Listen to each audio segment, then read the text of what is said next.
Chapter 2. I played dodgeball with cannonballs. My day started normal, or as normal as it ever gets at Meriwether College Prep. See it, this progressive school in downtown Manhattan, which means we sit on beanbag chairs instead of at desks, and we don't get grades, and the teachers wear jeans and rock concert t-shirt to work. That's all cool with me. I mean, I'm ADHD and dyslexic. Like more have blood, so I never done that great in regular schools, even before they kicked me out.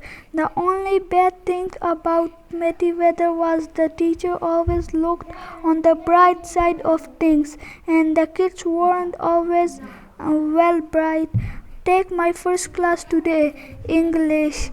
The whole middle school had read this book called Lord of the Flies.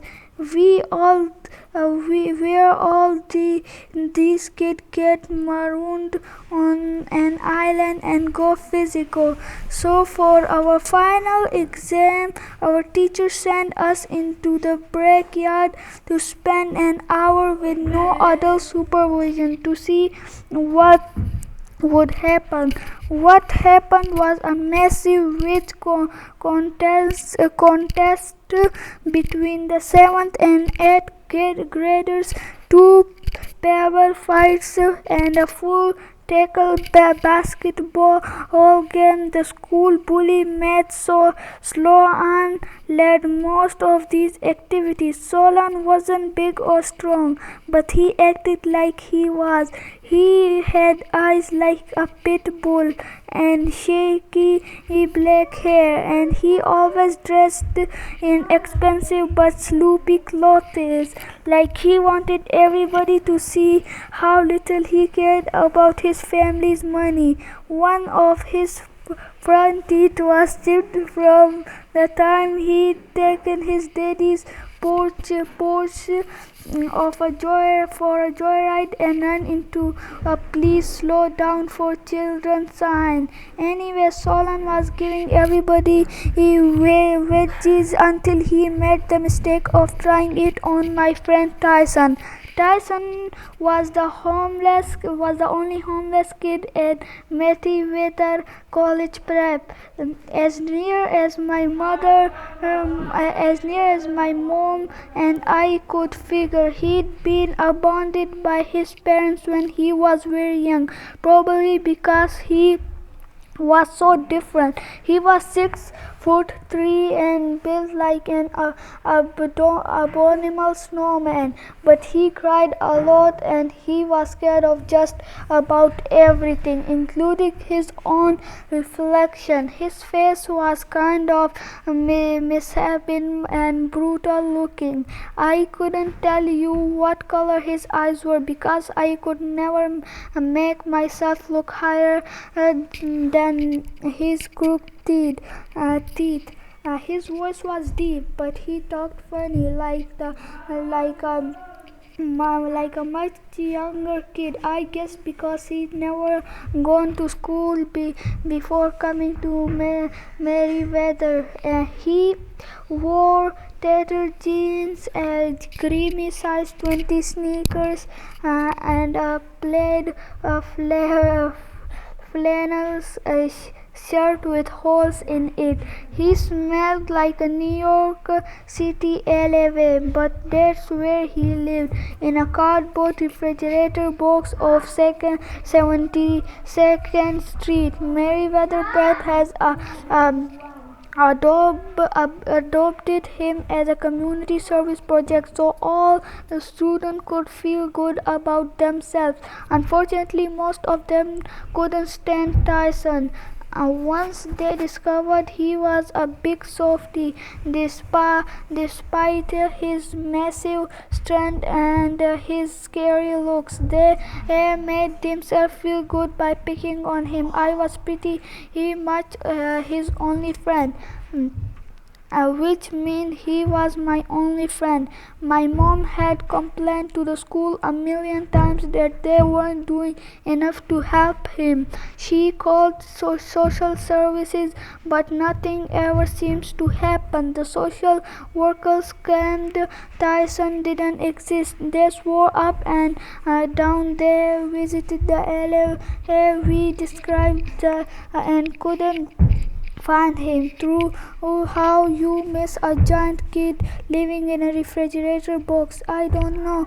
Anyway, Matt Sloan snuck up behind him and tried to give him a wedge, and Tyson panicked. He swatted Solon away a little too hard. Solon flew 50 feet and got tangled in the title kid's entire swing. "You freaks!" Solon yelled.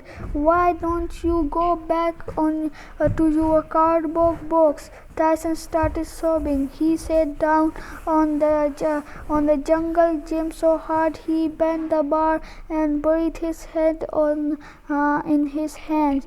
"Take it back, Solon!" I shouted. Solon just sneered at me. "Why do you ever bother, Jackson? You might have friends if you weren't always sticking up for that freak." I balled my fist. I hope my face wasn't as red as it felt. He's not a fair. He's just... I tried to think of a right thing to say, but Solon wasn't listening. He and his big ugly friends were too busy laughing. I wondered if it were my imagination or if Solon had more goons hanging around him than usual. I was used to seeing him with 2 or 3, but today he had like half a dozen more, and I was pretty sure I'd never seen them before. Just wait until PC Jackson Solon called. "You are so dead." When first period ended, our English teacher, Mr.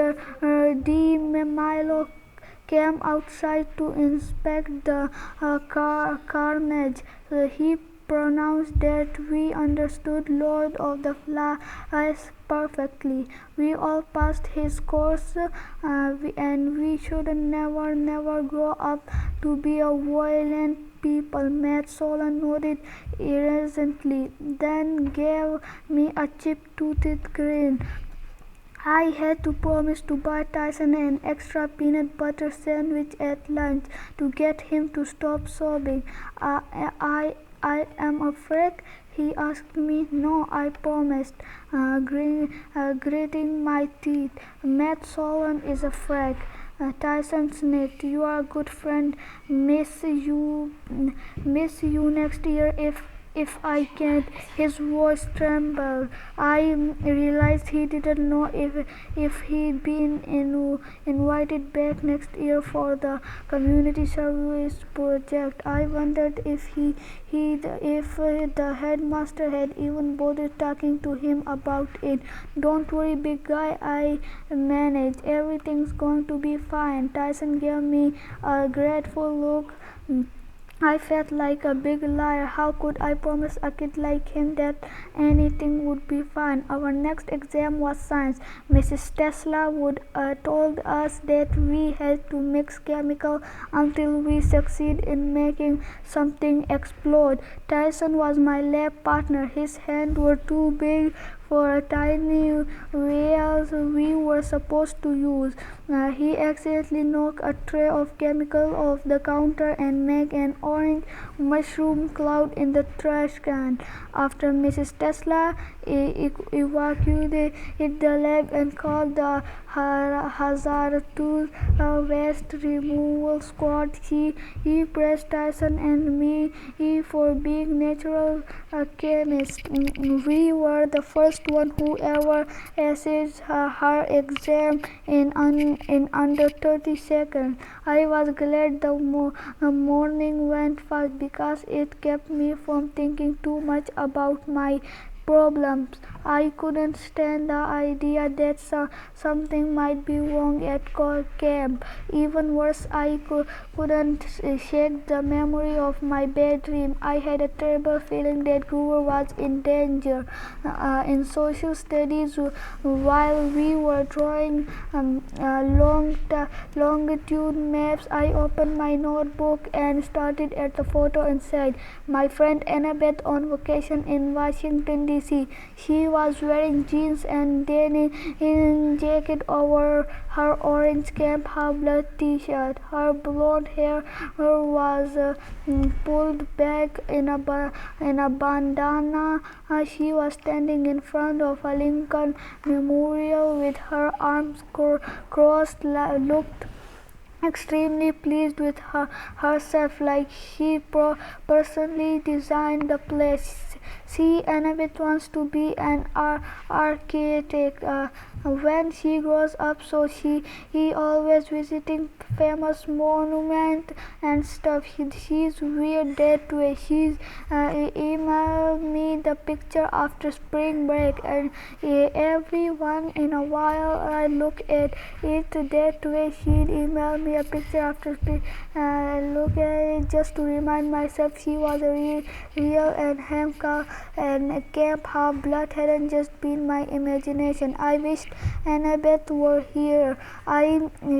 She'd know what to make of my dreams. I never admit it to her, but she was smarter than me, even if she was annoying sometimes. I was close to my notebook when Matt Solon reached over the trip and the photo out of the ring.